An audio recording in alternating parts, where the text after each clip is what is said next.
Beshies! Again, welcome back dito sa aking YouTube channel. Again, this is Yana. And today's vlog, i-share ko sa inyo yung top 3 na may pinakamababang interest na ma-access nyo sa Google Play Store. I mean, sa mga naka-Android phone. Hindi lang siya sa mga naka-iPhone, pero pwedeng-pwede nga sa mga Android phone. So, ang mga loan app na ito ay malaki yung pwede nating mahiram. Pwede tayong makautang hanggang 25,000 pesos, hanggang 50,000 pesos. At nag-offer nga din ito ng mahabang payment terms. And yun nga, in terms sa interest at processing fees, mas mababa nga po talaga ito compared sa iba't ibang mga pautangan online. Pero bago ang lahat mga beshies, kung bago ka nga dito sa aking YouTube channel, huwag mong kalimutan na mag-subscribe para makasali sa ating weekly Pudgy Catch giveaways. At syempre, meron nga po tayong pa-cellphone giveaways na ini-announce po natin every 25th of the month. Kaya congratulations nga po sa mga winner natin noong mga previous month. Okay?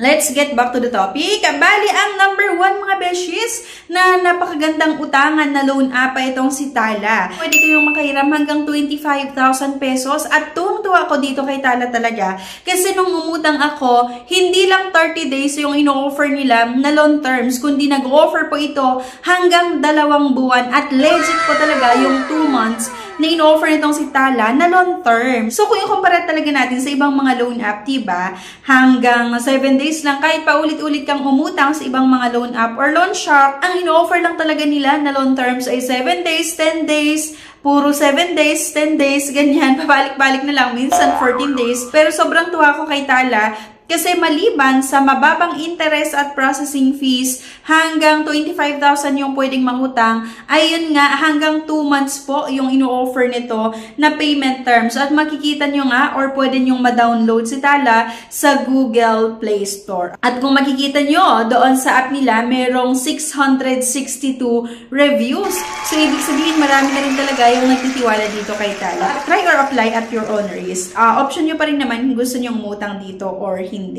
And actually, ang isa sa mga nagustuhan ko dito ay malaki yung pwede nating mautang kahit first time nyo nga na manghiram. At number 2 mga beshies na pwede nating i-consider na utangan talaga na legit din naman, mababa yung interest at processing fees ay ang BillEase. Pwede kayo umutang ng loan, pwede na rin tayong mag-buy now, pay later at meron nga din itong cash loan. So dito kay BillEase nga, pwede tayong makautang ng 500 hanggang 50,000 pesos at akalain mo nag-offer ito ng hanggang 12 months or 1 taon na loan terms. And napaka-legit din talaga itong si BillEase, isa sa mga loan app na nag-offer na may pinakamababang interest at processing fees. At pwede nyo nga rin ma-download itong si BillEase sa Google Play Store. Okay? So yun nga, hanggang 50,000 yung pwede nating mautang. Merong installment term, flexible from 2 months hanggang 12 months. Okay? At pwede rin kayong umutang ng load. Yung nga, itong si BillEase ay isa din talaga sa option na pwede nating mahiraman. Mabilis din naman yung pag-process nila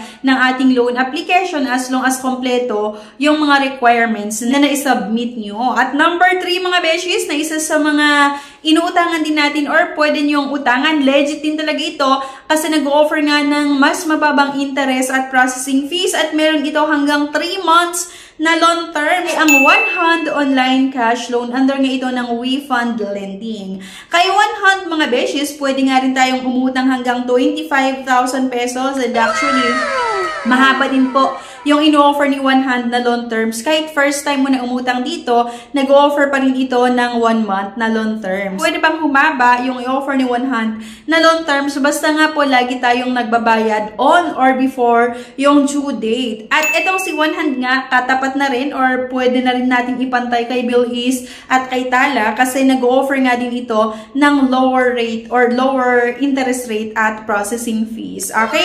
So yun lang mga besh, bali share ko lang po sa inyo yung 3 na loan app na minsan inuutangan ko din talaga kapag kailangan ko ng extra cash para sa mga pang-emergency na pangangailangan. Pero disclaimer nga, nasa sa inyo pa rin kung gusto nyong umutang or hindi. At kung sakali decline ka sa 3 loan app na ito, meron din po ako nilagay na ibang option na makikita niyo sa comment section at sa description below. Naglagay ako ng link ng ibang pwedeng mautangan online. So, nasa sa inyo pa rin, or pwede nyong i-click din yung mga link na yan para i-explore yung mga pautangan na ito. Pero disclaimer, try or apply at your own risk. Okay?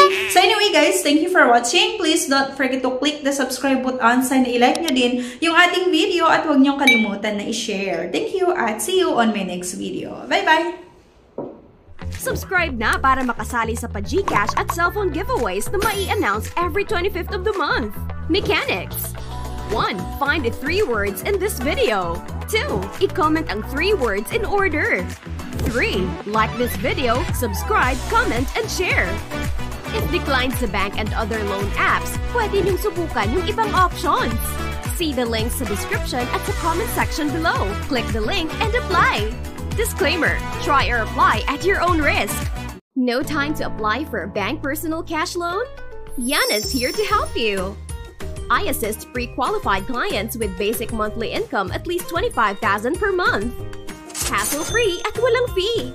Lahat ng process sa bank gagawin. 2 to 5 banking days lang approval. Loan up to 2 million. Email amawanyana@gmail.com or message my FB page, Yana Insta Review. Note: qualifications may vary subject to the bank's terms and policies.